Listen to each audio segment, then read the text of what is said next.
A questão 2 começa assim, a pergunta.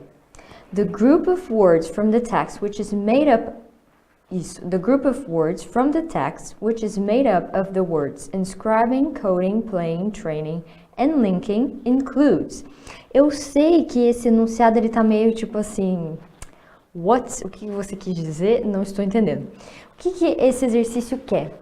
Ele quer que a gente, essas 5 palavras que ele deu pra gente, que são, já esqueci, acabei de ler e esqueci. Inscribing, coding, playing, training e linking. Ele quer que a gente dê a classe de palavras, o group of words, dessas palavrinhas que ele te deu. Então é pra gente falar se são verbos, se são adjetivos, se são substantivo, entendeu? Então é basicamente isso que a gente precisa fazer nessa questão, não é muito complicado. Eu sei que é mais a forma como o enunciado foi escrito que talvez gerou uma... Espera só um minuto, não estou entendendo. Mas é isso que a gente tem que fazer aqui, tudo bem? O que vai acontecer? São 5 palavras, então o que a gente vai precisar fazer para responder essa questão certinho? A gente vai achar essa palavra no texto, ler o contexto que ela aparece e entender essa palavra é o quê? É um verbo, um adjetivo, o que for. Então a gente começa com a palavra inscribing.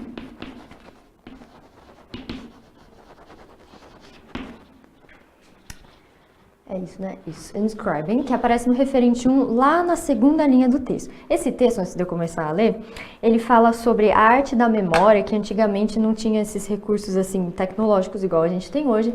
Então, as pessoas contavam mais com a memória para armazenar informações. E depois o texto passa para o contexto atual dessa questão da memória, que existem algumas competições. Real isso, assim, de competições de memória, ver quem ganha, ver quem memoriza mais coisas, e as pessoas que participam desse tipo de competição, elas não têm memória fotográfica, são geniais, na verdade, cada coisa que elas precisam memorizar, elas ligam a uma outra. Então, por exemplo, eu preciso decorar uma sequência de números, cada número eu ligo a um parente meu, então número 1 é minha mãe, número 2 é meu pai, então essas são as técnicas mnemônicas que o texto explica. Segunda linha, então, vou ler desde a primeira linha lá no finalzinho para a gente achar a palavra inscribing. Vamos lá. To boost his memory capacity, Roman philosopher Cicero used tricks called mnemonics to bind his words to vivid mental images, as if inscribing letters into wax. Então, isso aqui está falando justamente dessa capacidade mnemônica que o Cícero aplicava, que era justamente pegar uma palavra e ligar essa palavra a uma imagem mental. Como se você estivesse escrevendo letras em cera, as if inscribing letters into wax. Esse inscribing, ele não está se referindo a uma coisa, ele não está se referindo a uma característica, mas ele está se referindo a uma ação.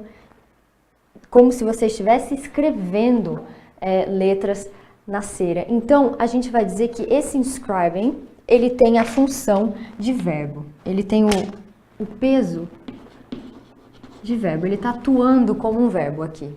Porque a gente viu que ele não se refere a uma coisa ou uma característica, mas ele está descrevendo uma ação.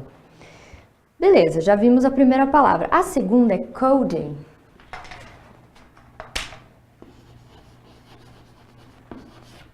Olha só, agora a gente vai ter uma pequena mudança no negócio. Na 1, 2, 3, quarta linha, mais no finalzinho, onde começa assim: Their minds aren't photographic. Even memory experts need a coding system to remember strings of words, numbers, names or playing cards. Então aqui já passou para o contexto atual daquelas competições de memória, só que esses participantes, eles não têm memória fotográfica. Esses experts da memória, eles têm um sistema de códigos. Eles precisam de um sistema de códigos. Então, even memory experts need a coding system. Então, olha só.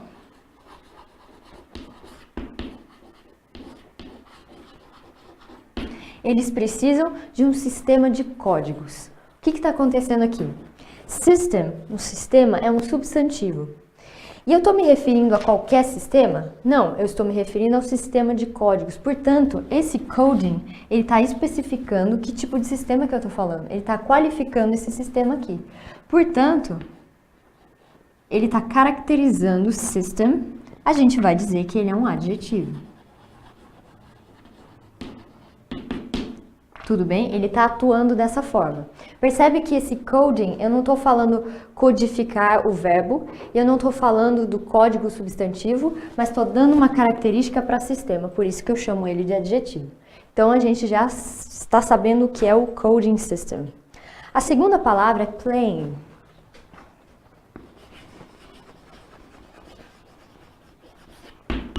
Segunda não, né? Terceira palavra, plain, que aparece nessa mesma frase que eu li. Even memory experts need a coding system to remember strings of words, numbers, names or playing cards. Então, olha só o que está acontecendo. Ele está falando, até os experts precisam de um código, de um sistema de códigos para eles lembrarem de palavras, números, nomes ou de cartas do baralho. Então, a gente tem 4 coisas aqui que eles podem lembrar. Words, numbers, names. Então, peraí. Vou fazer aqui. Eles podem lembrar words, numbers, names e playing cards. O que está acontecendo nesse playing cards é a mesma coisa que acontece aqui. Desculpa, aqui, em coding system. Anas, poxa, playing cards não pode ser tipo, estou jogando carta? Ah, I'm playing cards here. Pode até ser, mas nesse contexto, a gente tem o contexto de números, nomes, palavras e cartas do baralho. Quando eu quero me referir a cartas de baralho, eu também falo playing cards. Eu não falo só cards, eu falo playing cards para me referir ao baralho. Então, entende que eu tenho cards, substantivo, só que eu estou me referindo a que tipo de cartas são essas. É qualquer coisa? Cards também pode ser cartão de banco. Então, eu estou dizendo que são cartas de baralho. Então, esse plain está especificando que tipo de carta que isso é. Então, plain é um adjetivo também. Assim como o coding qualificou system. Então, a gente coloca como adjetivo. Legal! Continuando. Agora, a gente tem a palavra training.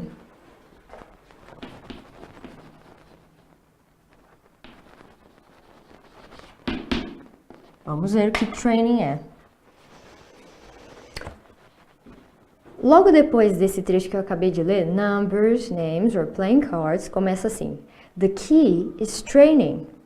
Hundreds of hours of it. Então, qual que é a chave? Qual que é a forma da gente, poxa, ter essa mesma capacidade que esses experts da memória? Treinando. Fazer horas e horas de treino. Aqui, então, peraí, the key is training.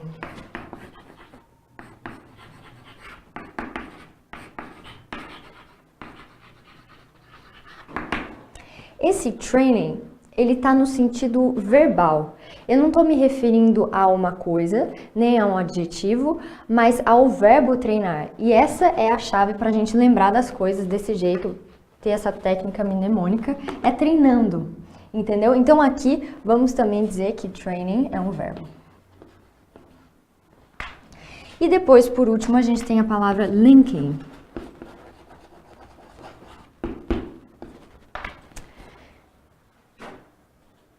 Logo depois desse trecho que eu li, está escrito assim: linking items to celebrities is common practice because they're easy to visualize. Então, o fato de você ligar algum item com uma celebridade é uma prática comum, porque é fácil de visualizar. Então, uma palavra você associa a um ator. Outra palavra você associa a uma atriz que você conhece. Você faz essa associação, porque é fácil de visualizar. O que está acontecendo aqui, ó?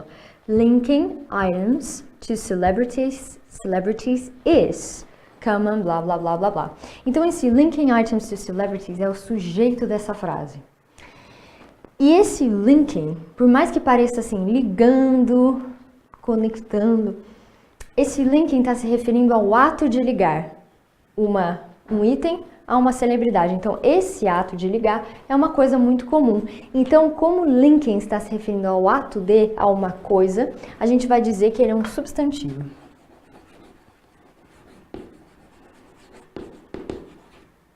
Ok? Então essas são as possibilidades de uma palavra com ing. Ela pode ser um substantivo, ela pode ser um adjetivo, ela pode continuar com o seu sentido verbal e ela pode estar dentro de uma continuous tense, que não foi o caso de nenhuma das palavras aqui. Tá bom, mas agora o que acontece? Se você olha para as alternativas, você fala, ok, entendi o que você explicou aqui na lousa, mas as alternativas não estão ali muito, né, batendo, não entendi. O que acontece?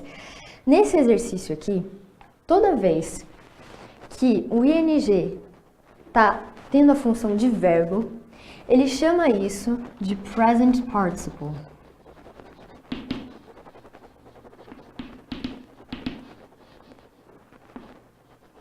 Que é o particípio presente. Aí você fala, espera, para. A gente já falou de participle uma vez, só que a gente, nas aulas passadas, em verb tenses, blá blá blá, quando a gente fala de present perfect, past perfect, a gente fala de past participle, particípio passado. Agora a gente está falando de present participle, particípio presente. Esse é o nome técnico que a gente dá para uma palavra com ing, e esse exercício está interpretando todos os verbos, ele está chamando de present participle, tá? E substantivo em inglês é noun. Ok, agora talvez faça mais sentido para você o porquê a alternativa correta é a C. Tá falando que as classes de palavras que a gente encontra aqui, only present participles, adjectives and a noun. Que é justamente isso que a gente viu. Present participles, a gente tem verbos, dois adjetivos e um substantivo. Repara que a alternativa C colocou present participles no plural, indicando que tem mais de um, adjectives no plural, and a noun. Como tem um artigo antes de noun, substantivo, ele está indicando que é um só. Então ele está falando, eu tenho mais de um particípio presente, mais de um adjetivo e um substantivo só, que foi exatamente o que a gente viu aqui. Um substantivo, dois verbos, dois particípios presentes e dois adjetivos. Vamos dar uma olhada nas outras alternativas então? A A fala only nouns and present participles. Então só tem substantivos e particípios presentes. Acabou, fim, só isso. E os adjetivos, cadê? A gente viu que tem adjetivo aí. E não tem vários substantivos, tem um só. Então esse nouns na alternativa A também estaria errado. B. Only present and past participles. A gente tem particípio presente? Sim, mas particípio passado não. A gente não tem um particípio passado, que é aquele que vai para voz passiva, aquele que vai para os tempos perfeitos também. A alternativa D. Only adjectives and present participles. Então só tem adjetivos e particípios presentes. Faltou aí o substantivo. E E. Only past and present participles and an adjective. Então, ó, só tem particípio passado, no plural, particípio presente, no plural, então tem mais de um, e um adjetivo. Não, a gente viu dois adjetivos. Então, a gente vê que o que se encaixa melhor com o que a gente analisou foi a alternativa C, tá bom? Repara que, para esse tipo de questão, que pergunta para você qual é a classe de palavra de uma palavra que está com ing, você vai precisar voltar no texto e analisar o contexto em que essa palavra aparece, porque vai ser assim, entendeu? Não dá para olhar assim e falar playing, eu sei que play é um verbo, playing é tipo jogando, então pronto, já sei que é um verbo. Não necessariamente, a gente viu que aqui, nesse contexto, ele era um adjetivo, então a gente sempre tem que tomar cuidado, voltar no texto e analisar, tá bom?